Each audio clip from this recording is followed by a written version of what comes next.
played today was Anarchy. And since we have got all these stuff spoiled for us, we decided that we're going to start playing some games with the new stuff. This is, of course, assuming that the rules that we're playing with haven't changed, except for one notable exception that Scott can talk about during his deployment. So I won the roll, and I chose to go first. And I decided, the battle plan going into this is this Rahn list is 100% designed to just wait till your opponent makes a mistake with their caster and then kill them. So I set up with this idea in mind that I'm just going to fly up the board, try to use that forest, try to basically take control of that forest before Scott can get to it, and then kind of just dictate the tempo of the game until there's an opportunity for me to jump out and kill you. All right, and I'm messing around with the smash up of War Host and Disciples of Agony, so I wanted to bring Jalaam back to the table now that he has a map fixer in the form of Primal coming off of the Battle Boar. So this is a lot of things that are getting tested in this list. I'm not sure. It's probably not very optimal, but my game plan here is pretty similar to a lot of game plans with Jalaam. I'm going to try to get the high defense models up to the center of the board and try to use the feat to get me board position and then make crazy things happen with Warpath. So I got plenty of Def 14 models with the Archidons and then the Bloodrunner Master Tormentors ×2 and then the Bloodrunner unit. And I'm also testing to see if ambushing the Bloodrunners is something that will be effective for me because I'm not convinced that they can get into Jalaam's feet when they ambush. Right, so that was the important that was pretty much spoiled at this time, has been spoiled by Privateer Press, that ambush is the Paingivers are gaining ambush. Yeah. So you're trying that out. We're allowing that. That's the only rule that we were actually putting in here is like, okay, this one has this is the rule with the models that will change. Everything else here is still being played on whatever rules. So hopefully or unhopefully they don't change. I'm fairly certain that pretty much everything I was playing on the red side is not changing. I don't know if Scorn's gonna get any love for any of those models that you were playing. No, nothing has changed stats or point wise that they've mentioned, and I don't see why they would, but right, we'll see. So the objective I took was Pathfinder. I did that because in this list, Imperatus doesn't have Pathfinder, and that would really make an assassination run super sad if I suddenly start getting bogged down trying to, fly through a bunch of terrain. And since there's a forest in the middle of the board, an acid pool on your side of the board, I figured that the Pathfinder was going to be the better option to take. So at this point, we're just kind of, going with the plan from, just get out there, run up as fast as I can, project myself, try to take that forest from you so that you can't hide behind it very effectively. Yeah, and with Warpath, Jalaam players really want to abuse terrain like that. Put the Archidons right there behind the forest, Warpath them in, and then charge something delicious. Right. So this is actually the second game I've played last night, and the first game I got my Chimera super killed right out of the gate, and so I was trying to put her in a slightly more protected position behind some of these Destors. The last game she was way out in front of the rest of the army, and since it's the only arc node that I have in this list, it's not like, I still need her to, she's crucial to the list. So the first game I kind of messed that up. This game I was going to try to not mess that up, but really just kind of unpacking here, trying to get as aggressive as possible. I know that the Jalaam feat's going to really just slow everything down that I'm going to do, and I need to make sure that I can at least not lose on scenario before I have a chance to try to run out and kill you. So all pretty standard stuff. Ron comes up, just TKs a bunch of things around, tries to get everything positioned nicely. The imprint with the force barrier going between Disco and Ron, really, really nice. In the last game, this game not so much, but in the last game I was playing against a much bigger shooting army, and being able to put those force barriers, these big bubbles all over the place, was super helpful. So Just kind of wrapping up the last of the bits, just blowing the entire stack, TKing things. I wasn't super concerned that you were going to try to kill Ron. He felt pretty protected there. Yeah, he was really protected. There's no real threat to him. I mean, Jalaam can go, what, 25 inches? It's a 25-inch threat with the gun. But it's a single shot? It's two shots, but it's only POW 10. It has volume fire, but against Ron that won't matter. Right. And I also prayed Imperatus, not Ron, because putting Grievous on Imperatus is super good. Yeah, that was a nice play there. I was kind of concerned. I mean, I thought about it as a potential, like, after I commit Imperatus, because the way this list is designed, Imperatus does not get anywhere near the front lines until he's ready to commit, so I wasn't, like, super concerned about it, but it was like, as soon as he goes in, yeah, he's going to die. Yeah. So you came up really aggressively here, as you should do, because I can't really threaten you in my turn 1. I can maybe apparate a Taskmaster and get on a Destor, but that's really about it. And I decided that I need to play a bit more conservatively and not just run up there, blow the feet, and see what happens. I need to hold the feet for a turn and just put up my Animite, try to tank it, and then pop feet on the next turn. Yeah, I think that was a really smart move. I was kind of sitting there hoping that you would try to commit those 2 solos and just kind of gum me up. And when you didn't, I was supremely sad. And I think that what you did was the right move there, especially because Disco's spray is just going to be able to clear them she just off. walks through the forest and picks those 2 models up, so I didn't want anything to do with that. And then plus with your TKs, you're going to pull me out of Force Aura, you're going to do terrible things. My defense is going to drop by 4 effectively against guns, so yeah, that spray is very deadly. Yeah, I've been wanting to put Ron on the table forever, and now I think with this 3.5 shakeup, there's gonna be a lot of cool things you can do with Ron in theme. I know everyone there was some consensus that that Ron could be run out of theme and still be really good, but it just always felt weird, and I like the idea of putting him in a theme. And I thought in this theme with the like Imperatus, Hunter Killer Missile was the way to do it. So. Yeah, I like the idea of it. It seems like a lot of things have to come together to make it happen. So. Sure, it's 100% a one-trick pony.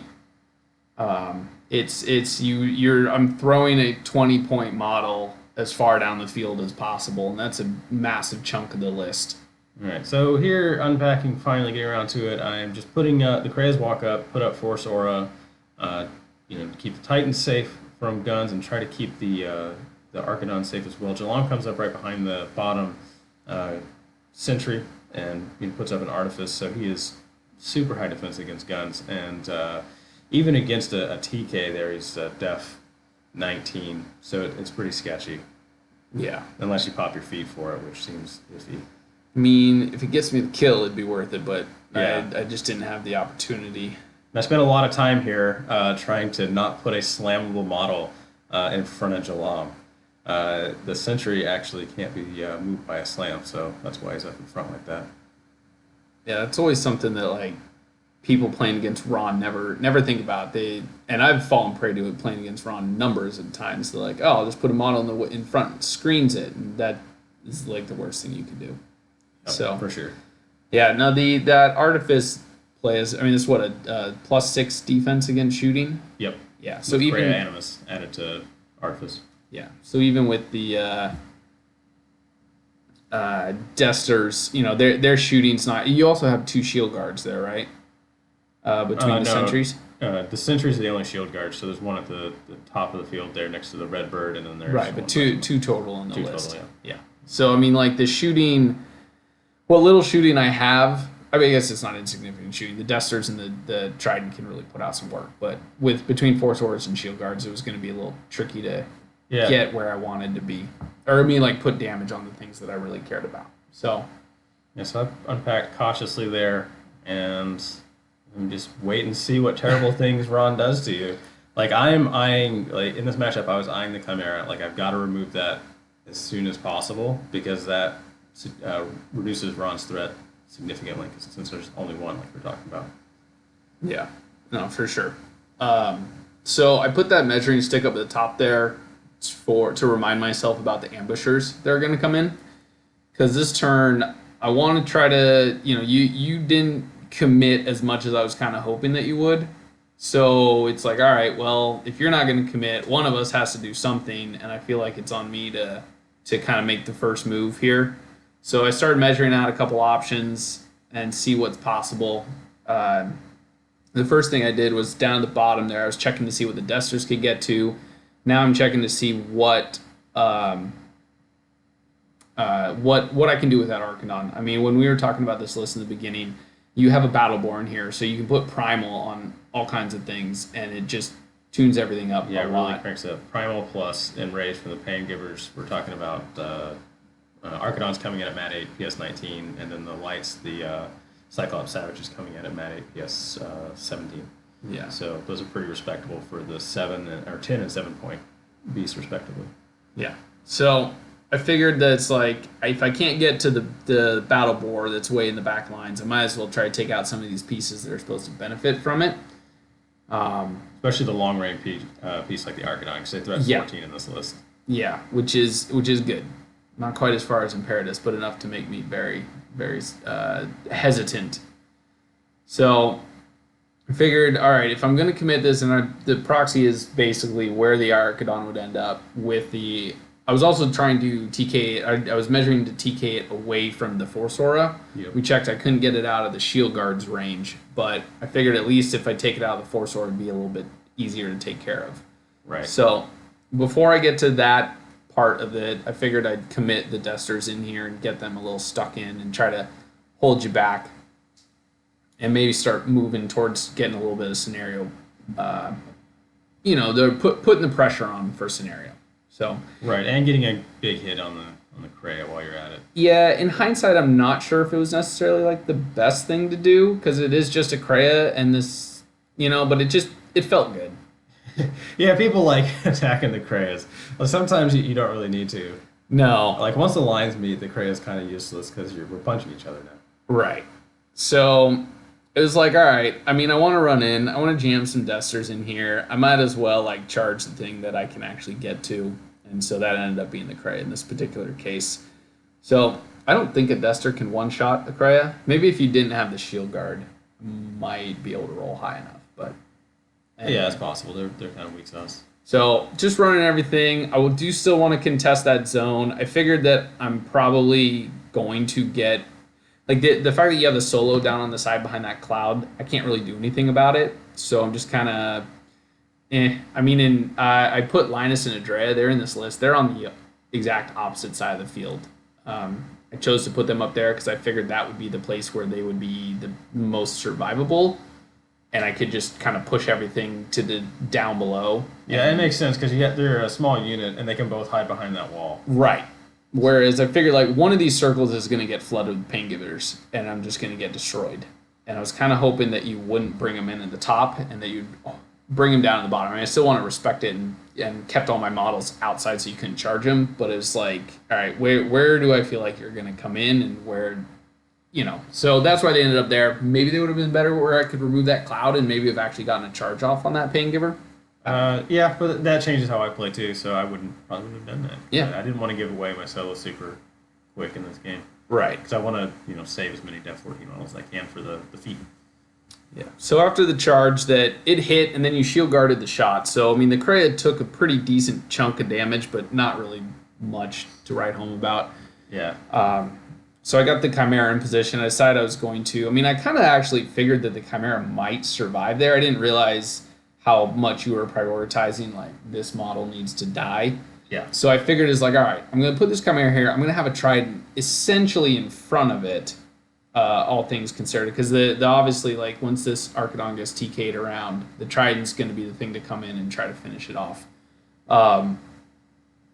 Yeah, I honestly thought the Chimera was going to survive. So yeah, we see spoiler there warning that there, it doesn't. We're out of the Krea Aura, but we are in Shield Guard once we do the TK.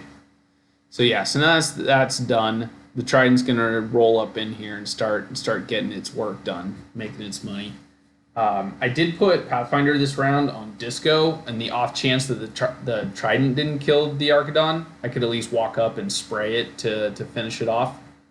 So I got it loaded up, Disco loaded up on focus, just in case that was going to happen. But throwing the Trident here, trying to measure this position out. I mean, I figured that, and this is, I definitely made a mistake here. I was trying to get within 5 of you for the +2. I ended up not making it within 5, so I really should have just stayed further back. Right. For the comeback, or the crackback when you were going to do that. But I ended up being like 5.5 inches away from you, so I didn't get the extra, and I ended up being in a lot further forward than I probably needed to be. I could have been off behind that house in a much more safe position type of thing. And Polarity Shield is up on that Trident, so yes. That's why it's important to keep your distance and not let me have the walking punch range. Right. So we go through the roll in here. I actually rolled really well. I don't think I missed a shot against the... No, I mean, its def is down to an effective 12. Right. So it was needing 6s. Once I swapped away from my dice that were rolling bad to dice that started rolling better for me. That dice superstition, it works. Oh man, it's the most superstition. So I ended up like killing it. I think I still had a shot left. Yeah, I did, and I just chose not to take it because it was on the right-hand side. Like, the only thing I could shoot was a Sentry under Krea Animus. So it's arm 23. It already shield guarded 1, and it just bounced off. Right. So I was like, no, I'm not going to waste the time. So here I'm trying to figure out, like, okay, I'm going to reposition back and do this. And this is where I definitely made a mistake. I mean, like, I felt good about this positioning at the time, and we'll see later how that was false. But... luckily, it was like, all right, I've got this thing. I'm going to try to keep the distance, the polarity shield up, with the polarity shield up, keep the Trident alive, make this like really obnoxious piece that all my models can see through and fly through, but blocks your line of sight really nicely. And right there, you measured the walk and punch distance from the Cyclops, but you didn't measure the Titan. No, because you told me that the Titan was speed 4, so I had checked it, or like... at some point, I did know there was no way it could walk and get to me. Okay. Without Road to War, or whatever your version is. Right. Because it was out of that. It was that other guy that I was the most concerned about, because he has a lot further move. So, since Disco's not needed for the Archidon, Disco just kind of like wandered around, stayed behind the bushes, and made sure to get that Force Aura out. I mean, or my bubble... you didn't have a ton of shooting, but I just wanted to make whatever shooting you had. Right. I just wanted to make sure that whatever shooting you had wasn't as effective, and it's a good habit to just make sure always put that up. Especially because if I play this list against someone that actually cares about shooting. Yeah. No, that bubble's pretty good, especially now that Ron gets to have it up as well when Disco puts it up. Yeah. No, it's pretty nice. So at this point, I've accomplished what I wanted to do on this turn. And now it's a matter of just setting myself up on what I'm assuming is going to be your feet turn next turn, and then making sure that I don't get killed, or that I don't want to give you any good, meaningful targets to apply or to put your Paingivers on. Right. Yeah. And definitely did a good job with that. There's nothing for me to get the unit on. Yeah. I ended up... Linus and Andrea end up coming up to the spots where they can stand in the zone and not be charged, which was excellent. Yeah, that one, I felt pretty good about that. I mean, Linus had to stand out in front of the wall, but I figured that if you had a choice between a Trident and Linus, that Linus was probably pretty safe where he was standing. Absolutely. So he ends up... the Destor Thane there, I had him kind of out where he was going to be flanking, and then I realized that I'm going to get all my Destors all charged, and I might as well... make sure that they at least have unyielding. It's probably not going to keep them alive. I mean, these are Scorn Beasts that we're talking about, but... So, here's... going into this turn, like we said, Sam did not give me any good ambush targets, so I'm just trying to look at what can I actually remove from the board, because I want to do as much attrition work as I can going into my feet turn, so that his crackback is even weakened even further. I do end up ambushing the Paingivers on the bottom zone, because that looks like my judgment there is that that zone will be easier to take. So I'm going to try to go for a long-term plan of scoring that zone after we meet in the middle here. Yeah, it kind of felt like, I went super hard around the side with the Trident and Imperatus Disco kind of all over there, and it almost felt like you were kind of a little bit more balanced, but a little skewed down towards the bottom side. So it's almost like that acid pool made me go around to the right with the main force there, the Agonizer, the Titan, and Jalaam, the Raider. because the issue was Pathfinder, right? Yeah, so I don't have I have Scavenger's Blessing, so I can put that up on a model to give it Pathfinder. But other than that, I have no way to get Pathfinder because I'm not bringing a Gladiator in this list for Rush. So why not a Gladiator? So the thinking there is that if I'm going to be using Primal, like that's the game plan, then I can't stack that with Rush anyway. And since Jalaam already has a speed buff, that my thinking is it should be fine. Okay. Now, when you say you can't stack it because you would cast Rush, and it's like, okay, now it's faster. Then you cast Primal to get your damage out. Now Rush expires, so you can't. Got it. You don't have the extra move. Can't have two Animi. Yeah. Going. Okay. That makes sense. I was kind of actually curious about that. That was. Oh, and Artifice has dropped. I couldn't remove it. Yeah, we had too many models. Too many models around it. So here I'm doing some checking here. I believe that was Jalaam's activation, just removing a Destor, and yeah, this is when I started to realize the folly of my plan. yeah. So now Warpath up the top Titan, and the Gobber chef has already gone up, stood behind that house, and he's just going to say no scoring. Yeah, that was kind of obnoxious. That was if my Destor Thane hadn't run down, that would have been really nice to. Yeah, there's not a lot of great ways to deal with him at that point. No, he's going to be a pain. But I was more focused on the fact that your Titan suddenly was now in walk and punch range of my Trident. I'm like, oh, my crap. goal with this turn is like I had a choice. I can either try to remove all the, go for the Destors, get them removed, or try to go for the Trident. And I end up trying to go for the Trident because it just has a really high output, obviously, and also I can't charge it, but I can charge the Chimera next to it. So I need to be attacking, over in that part of the field anyway. So I just kind of opt, after several minutes of thinking here, that to go for the Chimera and the Trident. Right, just take all of that stuff off the field. Yeah, take that side and then try to gum up the Destors.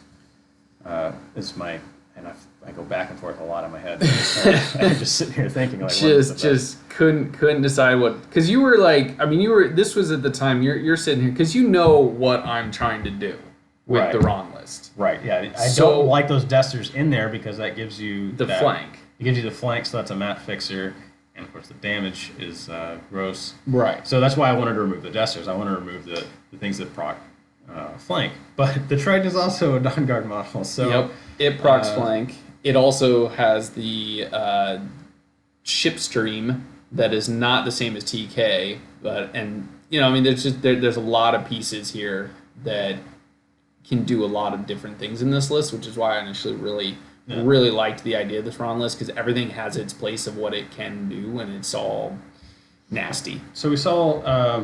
So after we Warpath up the Titan, I saw that I was in walk range of the Trident. Actually walked with 1 inch. So the Battle Boar walks up through the acid pool and puts up Primal on that Titan. I do some measuring for my Warpath moves because you got to be careful with this. You don't want to use your Paingivers to move forward and then block your charge lanes and your Warpath lanes to where you need to be. Where you need. So yeah, just always measure that out with Jalaam. Make right, sure because you're plan ahead. Plan for that move. Don't plan to use your Paingiver's whip and then go because you're going to Warpath first and then you're not going to have free charge. Yeah. No, that's a good point. Something to consider. All right, so then we have the bottom Savage is going up. He misses that roll. I think about using Future Sight, but I opt against it because I rolled a 1 and a 2. Might as well just buy another attack at that point. Right, you needed a 5 or something. Yeah. Yeah. So do that. Remove him. Gives me another Warpath proc and clears up that Archidon to go get into the Destors. Yep. So Titan. Yeah, because he's you got him planning on proc. Yeah, so there's 2 plans going on that conflict. So the top plan and bottom plan, they can't both happen. And this is just me eating a lot of clock going back and forth because I've not truly committed to one plan. Because you still haven't decided, I don't have the resources to put that Titan, the bottom Titan, into the forest and hit those Destors, and put the Cyclops and the top Titan into the Chimera and the Trident. I see. So it's a question of the going for a strong attrition play or more of the scenario. Because if you remove those Destors out of that side, there's really not a whole lot I can use outside of running models into contest. So there you have a quick correction from earlier. It was the Raider that shot the Destor, not Jalaam, because Jalaam is obviously going down. Terrible. I'm the worst. So we finally were able to pull that Artifice, which was, I guess, relevant because you decided that you needed to... I needed that protection. Yep. Oh, man, the game state is just so all bad. over the place. The worst player. And I'm going through all this, and I'm putting in my protections, and then I, at some point, realized that I don't have... I put Primal on that beast, the Savage up top. But I don't have Pathfinder on it. I forgot to put out Scavenger's Blessing, and I'm on 2, and I'm taking my shots just because I might as well put my shots out. And this is where I get to that thing, is like, am I about to go down to no camp against Ron? Because you needed that. That seems bad, because I really Pathfinder. needed him to get out there and do the damage. And I decided that getting more damage out there and having more high defense models in the way was going to be better. And later I come up with a plan to give me a little bit of a cushion, which we will talk about when we get there. And this whole time that you're sitting here, like, trying to decide this, I'm like, what are you doing? You know, he's talking me out of it the whole time. I'm trying to. I'm like, why are you talking about going to 0 camp against Ron? You know I'm going to pull the trigger. I can't not do this. No, it's just getting cocky. It's like, I think I can do enough work. I've knocked them all up, but the proxy's fine. So don't worry about it. The game state is just fine. Yeah, that's why I actually don't mind seeing these kinds of things done. Like, one of our players that he no longer plays anymore, but he used to do a lot of that, where he would plan out the entire turn and talk about what's going to happen and do a lot of the pre-measuring, so that if in the course of the turn occurring something were to happen, we already knew that measurements were okay. And I really like that. So like you having these proxies out I really like that, because then when you bump a model, it's like, oh, well, we already know where it's going to go. We know that that's a good movement. Everything's fine. So Titan had some pretty hot fury going on there and just took that Trident down. Enough so that I only had to one buy, so I went ahead and put up his Animus of Retaliatory. Yeah. This gave me the Warpath to get the Cyclops up to that proxy, who then charged the Chimera, because I want him done. And with help from Jalaam earlier shooting him, so takes him out of the board. So it makes me feel a little bit safer. And at this point, I'm like, man, I really need to do something to block that lane a bit more and keep Jalaam safe. Right. And at some point, I realized, you know what's really great against Ron? A Screaming Agonizer that says no spells. I always forget that thing has that ability. So my thinking is, how am I going to proc a Warpath here to get that thing up as far forward as I can with 2 Fury on it, so that you have to kill it to get your assassination run, giving me 2 Fury back for protection. Oh, that's smart. That's a really, really smart plan. And especially since you ended up abandoning the trying to kill all the Destors thing. But yeah, but I still want to put as much hurt on him as I can. The Titan comes up. He misses an attack, but takes it out with other initials. Right. There's the Agonizer's Warpath. It's coming. Oh, man. I can't believe... I mean, those things, those Agonizers, I don't know why any Scorn player would not have one, just for the nuisance factor. Yeah, they're great. They're great tools. Yeah. So, Paingiver coming in, trying to remove a Destor, and I believe I did not roll enough. I did, yeah. Yeah, you left a couple boxes. Yeah. But, I mean, I think at this point, you pretty much destroyed that entire Destor unit. Yeah, I did actually a lot better than I thought. I pay for the charge, pay for a boost here, remove it, and then I think, this is going to be really great. I'm going to come in and jam him because I have enough to sprint. Yeah, and I mean, it's important to note too. I mean, you did feat with Jalaam. Yeah, so the feat is up. Now I'm just doing a little Warpath here to get the Krea further forward after beasts have moved into their attacking position. So now Warpath the Krea to protect them. I can't get to the Cyclops, so I just Warpath the Krea up by the building and protect the Titan. Because he'd already activated, so... Yeah. You couldn't... It's just the order of activation we have to deal with. Yeah. Now I'll go back over to the Archidon. I'm going to sprint. I'm just checking my location. I want to tie as many things down as I can under feat turn. I'm able to engage the Destor that's solo and Discordia. That was felt pretty happy about that one. Incredibly obnoxious position. I cleared the top flag, so I just run my solo over there, and then I fan out with the Bloodrunners. I only get like half of them, maybe not even half of them in feet, so I wasn't super happy about that, but it did make you bunch up, so that was good. Yeah, I think ambushers did their job one way or another. I think they were pretty safe. I mean, at this point, I've lost my... There we go. I think about putting the Krea up there, and it's like, wait a second, that's a slam position. No. Let's rethink that and run that Agonizer. Oh, man.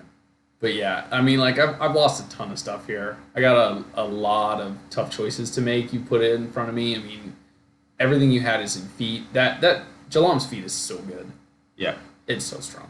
-1 dice when you attack a friendly faction model in my control area. Pretty sweet. Yeah. And it's the stipulation is I don't have to be in it, but just your model in it being attacked, which is huge because it against gun armies. Who's Fiona? The new Fiona. Yeah. Her feet, you have to be inside of it. So you can stand outside. But it's also a and damage shoot. dice. You lose a damage dice as well. It is. So it's a bit more powerful, but it's a smaller area. Right. It has a weakness. Jalaam's just, you know. It's a death who skew. cares It's if a you hard death reduce... skew. Right. Who cares if you reduce the damage dice if they're never hitting? Right. You know. Of course. This is probably what's great about having minion beasts available to us now with Jalaam is you can start having depth 12s instead of the Titan's depth 10 because that usually doesn't matter if you run less dice when you're rolling against depth 10. Now, obviously, I'm only using one minion beast, but it's exciting in the list building process of this. Yeah, for sure. So now it's my turn. I'm hurting, but I'm looking at this as like, all right, Jalaam's at 0 camp. If I can apply the flank and use my Jack Marshall benefit for the +2 to attack, Imperatus is coming in at a mat 12, and Jalaam's a 15, which means I only need a 3 to hit you, which is pretty decent dice. Pretty scary. Yeah, I was thinking about this, like, oh no, he's going to get up to what, mat 10? This is fine. And I forgot about the Jack Marshall bonus taking to 12. I was like, okay, rolling for 3s instead of rolling for 5s is a much different story. Right. Like, I went from thinking he just flat didn't have it in him to, okay, this could be a thing. Right, because then you're also, Jalaam's arm 15, right? Yeah. So I'm at dice +4 with 3 dice. Like, there's a good chance I just one-shot you. Oh yeah, absolutely. And scoop you off the board there. And part of this plan, as it turns out, is you have to land a Hunter's Mark, and the only way to get in a position to do that is to be an Agonizer's Aura, which means you have to kill the Agonizer to pull this off. That was the most obnoxious. The 8-inch bubble from an Agonizer. Like, I was trying to figure out, like, okay, well, can Lanissa, like, walk through the forest out to the side? Because I need to... Because anything I shoot at you, I'm looking at... I'm dropping a dice. I was like, okay, I want to land the Hunter's Mark. The only thing legitimately enough to land the Hunter's Mark on was the objective. And then Imperatus auto-hits it and then sidesteps off that. But... As I start measuring all this out, and we proxied the Raider because he needs to get out of the way. I'm like trying to figure out all these different savages, all these different angles. I mean, this is a pretty typical Rahn assassination run. You spend 20 minutes puzzling all of this out, and then 5 minutes putting it into action, and hopefully it works at the end of the game. Yeah, we're pretty even on clock at this point, and if you think you have an assassination run, you have approximately 30 minutes. You might as well take your time and do it right. Yep. So we're currently, and then the other thing I was trying to figure out is like, all right, how am I gonna get flank out there? Because you killed my Trident, you killed a bunch of Destors. The only couple Destors I have left are not in great spots, especially since Imperatus needs the Pathfinder to get into that. Well, okay, this was a mistake because I had just gave Imperatus Pathfinder because I assumed that he would need it to get to Jalaam with the Artifice Deviation up. But I bet if I had measured it, since the Destors only have half-inch range, and Imperatus is 2-inch range, if I was thinking about it, it would have been better to put it on the Destor Thane, because he's going to have the harder time getting in. And I didn't realize that till I start trying to measure this all out here. Yeah, there's a lot of moving parts to this assassination, and yeah, thinking about all of them under clock can be a bit difficult. Bit stressful. Yeah, especially like, you know, I'm sitting here like, okay, well, TK's an 8. I don't have a my arc node anymore, which would be the best way to get around this Agonizer. But if I feat, which I was already planning on feeding, it increases their range by 2 inches, which was actually pretty nice because then I can TK safely things. So this is where I'm in kind of TK's that Titan around. Pick apart all of your different defenses and stuff. I like how you did that, and I was like, oh crap, that Titan who's been primal is now just going to eat my Krea. that was a pretty smart move. I didn't even think about that, but you know, it felt good when you rolled it, and on the next turn you're just like, oh, I'm not happy about it. Yeah. So I think, and I need to get Imperatus into position. I got a couple proxies there because Imperatus is a big model that overhangs all over the place, but the purple proxy is where I want to TK Imperatus. The yellow proxy is making sure the Destor can run past Imperatus's position to get where he needs to be to apply the flank, because he's the one that has to do it. I don't think the other Destor, I looked at that and there was just no possible way. He'd eat a free strike from the Archidon that I couldn't really do too much about, and then he just wouldn't have the movement to make it all the way through the forest. Yeah, so we're still actually in Ron's activation. Yep. I believe that was the missed TK on the Savage, yes. Because I was planning on getting Disco TK'd away from the Archidon, because Crit Pitch is a very scary free strike thing to take. And my plan of killing this Agonizer required Disco getting involved with this. So since that failed, and I had to get rid of that Savage to be able to make this whole plan work. So it's like, all right, well, I guess I'm gonna eat a pitch or a free strike here, and hope you don't roll that crit, because otherwise this whole plan goes out the window in a heartbeat. And this is what I'm kind of hemming and hawing over. And so I finally decide, all right, well, here we go. Oh, all right. I wanted to try to make sure that you didn't pitch me into the Destor, but missed the crit. Luckily you missed the crit. You still truck damage, but yeah, I mean, it was just a slightly below average, only 9. Well, that's one of the 9, so that's one of those really nice things about Shayul. Yeah, Shayul Jacks is they can take at least one free strike and probably be just fine. Yeah, you won't accidentally cripple a system randomly if they're full up. So, yeah, unless you're taking a free strike from a Colossal, then you're fine. Yeah. So we did check, or you were checking there. The Agonizer was like just outside of the Force Aura, which was really helpful. Yep. Because that made the fact that I rolled super hot on damage and one-shot the Agonizer feel a lot better. Yeah. Though then your part of the plan to get your Fury back. Now Jalaam has 2 transfers. Yep. Plenty of targets to transfer to. And here comes the Hunter's Mark. Uh-huh. Now that it's available. Yep. Rolling 2 dice, because I feated, so I would be getting the 3rd, but the objective still counts as friendly faction, so you reduce it. I wasn't too concerned. I mean, Snake Eyes would have been super sad, but I was, hoping that wouldn't happen. But I don't think I really fully understood what I had done giving you that Fury until I'm like, all right, let's get Imperatus in here. This is going to be great. And this is also where I actually finally started truly measuring the Destor Thane. I probably should have done this a little bit sooner. This is a crucial part of the plan. Should have been pre-measured before you pulled the trigger. Yeah, we gone way too far down the road. So suddenly I'm like, hang on a second here. That's an artificial deviation, and my Destor Thane, as much as he runs really far, going around a forest and trying to avoid eating any free strikes was, bad. And then that half inches. So here we're like, all right, I couldn't get where I initially wanted to go, so I started having to try to measure it a little bit better.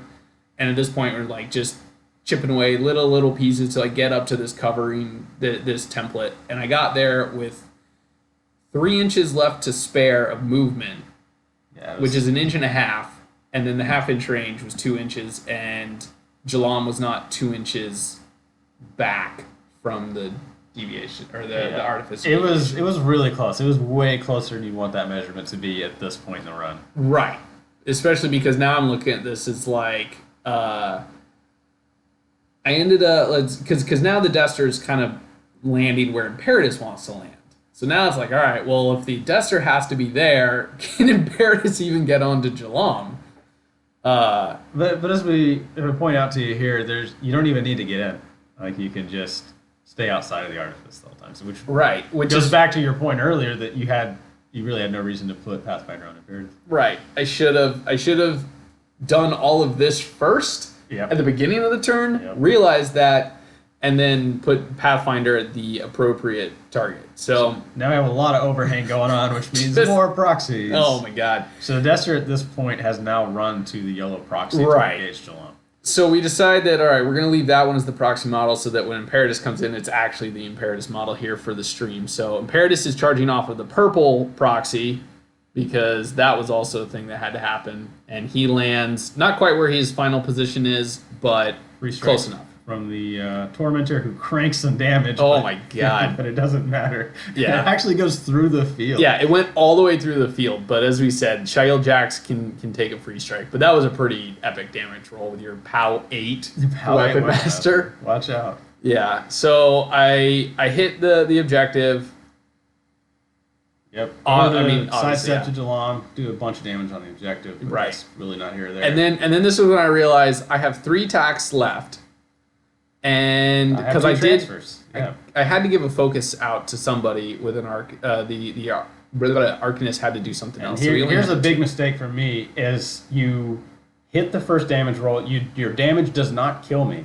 The smart move here is to take the damage, because at that point you only have 2 attacks left. You can't finish me off. No. My fear was that I would burn to death after I did that. Because I had 2 boxes left. So I have 3 attacks, or had 3 attacks when I landed on Jalaam, rolling 1 dice, needing 3s to hit. But as soon as I hit you, I'm like dice plus 4 with 3 dice. But that's where I didn't kill you with that one, and you decided you're not going to transfer. And then hit me again, another that one would have killed me. I had to transfer it. Right. So you take that one. And then we go for the final roll here. Final attack. And I missed it. Comes up a 2. It was a 2. Oh, it was so sad. So now I'm like, all right, I unpuckered a bit there. I'm on fire, but I'm at full health. So right. So it ended up working out all right, because now there's no way the fire can kill you. Yeah. Right. Whereas which would have worked out either way for me, because I had taken the damage, I still have the fury, and if the fire killed me, I'd transfer it. But... So the moral there was should have transferred. I should not have transferred the first one. Right. Sorry. Because you have to kill shot me every time. Right. So I should have just... So it turned out that plan was a lot scarier than I initially thought. And then as soon as... So it wasn't that great. And then as soon as it failed, I was like, oh, crap. I'm basically dead. Yeah, I'm feeling really good here. Just come in. The assassination failed. Your feet's out. Imperatus is now dead to rights. And, yep. And I'm also down on scenario too. Yeah, scenario is in my favor and clock's in my favor. Like you were at 2-0, and I had Imperatus. He was contesting the flag, but he was probably going to die next turn because, as I mentioned, he's got prey on him and he's standing in front of your army. I run a little ghost sniper. I didn't expect him to survive, but it was like, all right, I'll just stave off losing by scenario here and just trying to figure out. Like, oh crap! How do I this situation is in a bad spot. I didn't go for an attrition play. I tried to pull the trigger, or I didn't try. I pulled the trigger on an assassination run, and it failed. And now what? Now things are bad. All right, here's fire roll. Jalaam takes a big chunk of fire. It's awful. He's a man. He can handle it. I can. But yeah, so now you're in a good spot. All right, no proxies. First time for this game. Oh man. So at this point, what are you thinking? So here I'm going into this like, okay, I've got a lot of advantage. I don't need to pull the trigger on an assassination. I didn't even look at it because it wasn't something worth thinking about in my mind. So here we go, the proxy. As soon as we get started. As soon as it's so the Titan had to frenzy. He frenzies and cranks damage on the Krea. Yeah. And my thinking here is I'm just going to make an attrition play. I'm going to try to attrition hard enough to make it where a scenario win is inevitable. So I go about. I have to start with all these frenzy checks. His primal's gone out everywhere. Yeah, I had a little proxy shuffle there too. Yeah, the Savage was closer to my Krea, unfortunately, than your Destor. So I go and punch the other Krea. I think you only had a couple of the beasts because one of the Kreas ended up frenzying back into the target that punched it, but I think that was it. Well, you only had 2 primals out there, so there's only 2 frenzies. But, That's fair. I mean, it was worth a Trident and a Chimera in my mind. Oh, for sure. 100%. Yeah, that losing the Trident was a problem. I expected that to live, but losing it and the Chimera at the same time was pretty rough. Comes in at a PS20, it's pretty good. It's pretty good. Yeah, the Trident's really good until it gets hit by a Scorn Beast. I think that's like the second time you've one-rounded. Not even one. I mean, just like killed a Trident with Fury Despair with Scorn Beasts. Oh, for sure. Yeah. It's like, oh no, my bronze black has to force. Oh, I see nudging the cloud around a little bit. Yeah, it's like, this needs to be in a better spot. Yeah. So in my head here, I'm going for an attrition play. What I don't see what's going on right now is I could score out in this turn. Right. So this is the Bloodrunners activation is a mistake, and their apparition there is not good. They should be going towards just clearing that zone and staying in it. Instead, I am looking at putting them into the Destor and having the Taskmaster kill the other solo, so I have the Archidon free to go punch the Dawnguard solo and the Jack. That way I get the flag, and then do a bit of attrition work while I'm at it. Right. So this was walking. These guys just walked. They didn't charge. Yeah, it was charged, because I apparitioned these guys to turn around. Oh, got it. Okay, right. So yeah, so I mean, like at this point, because you had... I assumed I was dead. I assumed this game was over. We decided to just keep playing it out because we figured it would. I mean, I honestly thought it was going to end right here and now. But then you move your Paingivers, and I'm like, what? Then I pull a stupid. What's he doing here? And I was like, all right, well, let's see what happens. So get cocky with this game sometimes. Yeah, that'll happen. So he loses. I mean, because at this point you have the zone scored. I mean, that red circle 100% is yours. Warp at the Titan back around. We did also check earlier there that Disco was outside the flag. Yeah. So I only had like 2 models contesting that flag, which were both... Well, it's 3. The Dawnguard solo, the Destor, right. Yeah. And then the Ghost Sniper there. And here's getting a few more... Doing some whips, doing some heals. Doing all the fun stuff that makes Scorn happy. I need to get this bottom Savage into Imperatus with Primal up to help Jalaam take him down. Right. I mean, because Imperatus took a huge hit and didn't have a chance. Yeah, shields are down, and now I'm looking at Jalaam. I just need Jalaam to apply Primal and to touch Imperatus. This is his. That's all he needs to do. All he had to do, because he's got Grievous on all of his guns. He has Grievous on melee and range. Right. So I'm doing some little proxying here. Turns out I can't walk into melee with Imperatus and be within 6 to cast my spells. So I end up staying within 6 of the Savage, casting my spells, and having to cast Vanish to get within range of Imperatus. And then I go to work on him. I'm at 9 because I'm prayed on Imperatus. Yeah. Power 14. I boost damage with 2/2/2, so I get 2 damage in, boosted against my prey. He did what he needed to do. But he's grievously wounded now, and shields are down thanks to the Paingiver. So. Right. The primal, free charging, enraged Savage is coming in. Just smokes him. Actually, that was a pretty bad roll. No, the rolls aren't good, but I'm hitting it dice off 1, and you're already hurt. Right. Another 1/2 for damage. Yeah, that's fair. Those are pretty heinous rolls. I had to spend the entire stack. I was getting worried there. Fortunately, that last one hit because of my movement was gone. Movement was gone. Right, and you didn't roll the snake eyes. Yeah, and I actually did not end up killing Imperatus with the Savage, so I've got to send in the hero battle boar. The battle boar's coming in, gonna do some work. He actually did.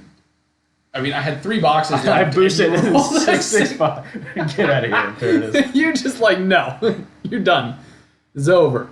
All right, so that was step 1, is to get Imperatus out of my face. Yeah, that was sad. Do some attrition, get Imperatus out of my face. Hurt. And this is the big mistake here. The Sentry could have gone forward to get the Destor. Instead, he just comes back to do whatever. The Paingivers could have stayed in the zone. He could have, because I mean, like that Destor in your face doesn't mean anything. It's a Thane. Like Jalaam was camping 2, right? Yeah, I ended up camping 2. Right. So like, I don't think a single Destor Thane could have punched Jalaam to death. No, this plan was unnecessary. I mean, I go up and get Lanissa with my Taskmaster, not Taskmaster, but Master Tormentor, and then sprint back onto the flag.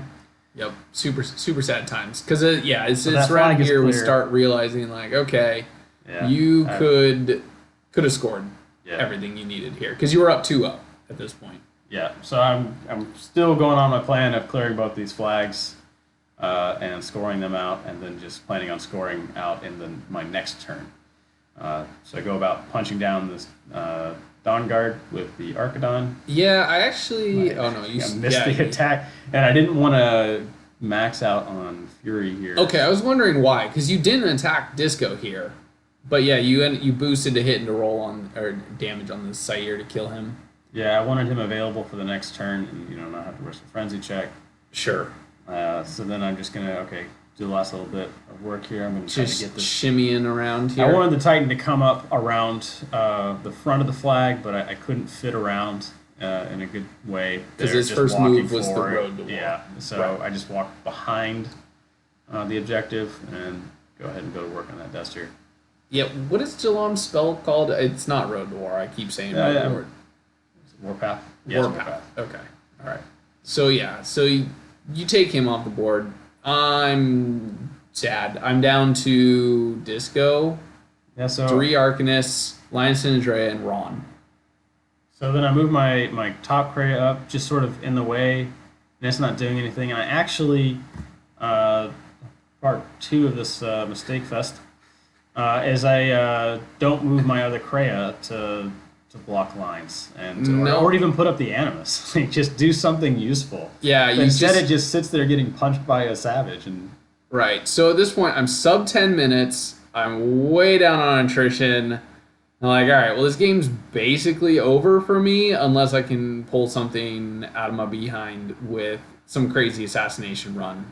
Yeah, and I was super happy about how I engaged that Jack. It's like, oh, well, he's going to have to risk another crit pitch. And then, Ron has TK. Yeah, then I start measuring the TK, and you're like, damn it. But yeah, that was... great plans. Yep, it's all good. It's all good. Because the other part is I was like, I have to TK... I measured there, Disco was exactly positioned fully inside the forest, just outside of 4 inches of the objective, so she doesn't get Pathfinder, which means I needed to TK her, aside from also getting out of the free strike, but also to get her away or a little bit further outside that forest, because at this point I'm like, she's going in. She's going in hard. She's going into this, into Jalaam, and I got to try to finish her off. So I'm starting to try to figure this out. This time I'm proxying all the distances to make sure everything will work out here, which of course, none of it does. I'm trying to like piece together, okay, what plan needs to happen here? I need to put like a TKs in places. I want to have to TK Disco. That Krea is kind of in the way of Ron doing anything. Ron can't walk and get a TK onto Jalaam, so I want to TK him backwards. Like, in hindsight, it's kind of amazing how much options I still had with just those 2 models. Yeah, you just... Because then I'm starting to realize, and I was like, you know what? Ron can charge. Like, I didn't have the distance to walk and get you, but it's like, if Ron charges, he might be able to do something here. At the time... it just wasn't there. Like, it would have been fine. Right. Yeah. You're right, because I needed the Krea actually ended up being the linchpin of making this whole thing work, because he was close enough to charge to... yeah, so that charge distance would get you within range of Jalaam. Well... It didn't at the time, but I TK'd you further back, which meant I could still charge you, get a little bit of extra distance, and still make all this work. Just Ron things. Right. Oh, but Ron also had to TK himself, too. So I TK'd the Aggie, hard roll that, and then Disco and Ron are for free. And then I was like, okay, I can charge the Krea and get close enough to... Jalaam, and of course... go for the TK hard roll on Jalaam. And I nailed it. Oh, it was great. And it felt good. I did make a mistake here. Legally, I should have actually rolled out the charge on the Krea, and I totally forgot to. Yeah, just for the sake of time, because you're required spending to the time, yeah. None of it actually... Actually, that was the Krea on like 3 boxes, too, wasn't it? It didn't have much left. Right. So it probably would have died. But it just for the time's sake, like... I didn't care about the roll at the time because this was, of course, the... Actually, no, I don't think it would have mattered because there was a Fury on it, but I don't think you could have killed it. Oh, that's a good point. It could have given you the Fury back. But Disco Charge is in here. Yeah, just barely had the distance. Yep. Thanks to that hard-rolled TK. Thanks to all the TKs coming back. And then she doesn't gain the flank because she's not being Jack-marshaled here. But she just starts hitting everything. She only needed 6s at that point. I rolled a lot of 6s. I did not fail a lot of 6s. I mean, I've seen you roll dub 1s on your charge attack so many times. I was feeling really good about this. You just expected it to happen. I expected it to fail. Yeah. But no. 6 all day. Just all day. And then I'm punching it at POW 19s. I think I was punching at. So, or like 18s or something. There it is. Got 3 hits in there. Threw my transfers. Failed my tough check. That's a game. Yeah. All right. So now that you've had this list, you put it on the table. Where you go from here? It's actually kind of interesting because this opens up a lot of options for Scorn where we didn't have them before. We talked about a little bit in the game about having access to Deathwell Beasts with Jalaam. Also, just Wrestlers are super good on their own. I think I'm going to try to skew a little harder for the defense, get the Titans out of there, go for more Archidons. But also, I'm going to be looking at the Paingiver Warlocks like Morgels, like putting the Morgels in there and having taking advantage of the Sackpawn minion warrior model so they can play more aggressively. Nice. That's going to be an interesting thing to look at. Yeah, for me, the Rahn list, I think I'm backing myself off of the ledge of it being so hard of a, just one shot, I'm going to come in and I'm going to kill you. Because in that game, the assassin, I did pull the trigger, I got everything I needed to go, and then the dice just, they don't go your way, and then you're just done. And the only reason I even won that game was just because I got lucky and you didn't see your scenario outs that you had. Yeah, but I mean, Ron engineers some wins, and you got to be cognizant of that when you're going into it. Like, I didn't see the assassination run coming, and right, I should have. I need to pay more attention to those TKs. So I want to keep playing him. I'm going to go to a more balanced overall list that will still threaten an assassination run, but still have, or play more of a scenario attrition game until that becomes relevant. Yeah, those Destors were not super helpful throughout the game. Like, they're just an expensive unit to try to proc flank, which was probably suboptimal. Right. So I hope you guys enjoyed this, and I hope you're all looking forward to the Age of Oblivion like we are. Oh, for sure. Thanks for watching.